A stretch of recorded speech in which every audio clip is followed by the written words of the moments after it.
Sir എന്റെ മോനെ എങ്ങനെ എക്സാമിനൊക്കെ അവന് വിവരവും വിദ്യാഭ്യാസം ഒന്നുമില്ല. അവൻ തൊട്ടുമറത്തിരിക്കുന്നവനെ നോക്കി എഴുതുക ചെയ്യുന്നു. ആര് പറഞ്ഞു? തെളിവുണ്ട്, ഇത് നോക്കിയേ. താഴെ കൊടുത്തിട്ടുള്ള കേന്ദ്രഭരണ പ്രദേശം അതാ. അറിയില്ല. ആൻഡമാൻ ആൻഡ് നിക്കോബാർ. ഓക്കെ, നിങ്ങളുടെ മോനെ എഴുതിയിരിക്കുന്നത് ആന്റണി മോന്റെ ചോക്കോബാർ. ചെറിയ വ്യത്യാസമല്ലേ ഉണ്ടായുള്ളൂ, അതിന് മാർക്ക് കൊടുക്കാലോ. ഞാൻ പഠിപ്പിക്കുന്ന പാഠത്തിൽ 2 ക്യാരക്ടേഴ്സ് ഉണ്ട്, അവരെ കുറിച്ച് എഴുതാൻ പറഞ്ഞു.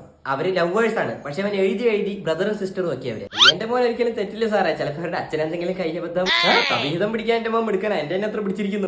ശരി, കയ്യബദ്ധം പറ്റിയത് അവരുടെ അച്ഛനല്ല. ഓ, പിന്നെ അവന്റെ അച്ഛനായ എനിക്കായിരിക്കും എന്നാണ് പറഞ്ഞു വരുന്നത് അല്ലേ? അല്ല, കയ്യബദ്ധം പറ്റിയത് നിങ്ങളുടെ അച്ഛനാ. പിന്നെ അവൻ ക്ലാസ്സിൽ ഇരുന്ന് എപ്പോഴും അസഭ്യം പറയും. എനിക്ക് ഉറപ്പാണ് നിങ്ങളിൽ നിന്നാണ് പഠിച്ചത്. അയ്യോ സാറേ, ഞാൻ അസഭ്യം ഒന്നും ഒരു മിനിറ്റ്, ഒരു കോള് വരുന്നുണ്ട്. ഹലോ, ലോഡ് കയറ്റി വിട്ടില്ലേ? എടോ സഹോദര, ഞാൻ നിന്റെ അടുത്ത് സഭ്യമായ ഭാഷയിൽ പറഞ്ഞതല്ലേ ലോഡ് കയറ്റി വിടാം. സാറേ, നമ്മളിതാ പറഞ്ഞത് ഒന്നുമില്ല, എനിക്കൊരു തെറ്റിദ്ധാരണ ഉണ്ടായിരുന്നു, മാറി. എന്നാലും അവസാനമായിട്ട് എന്താ പറഞ്ഞ? അല്ല, അവൻ അസഭ്യം പറയുന്നത് നിങ്ങളെ കേട്ട് പഠിച്ചാണെന്ന് പറഞ്ഞു. അയ്യോ സാറേ, ഞാനാ പറയാറുണ്ട്, ഞാൻ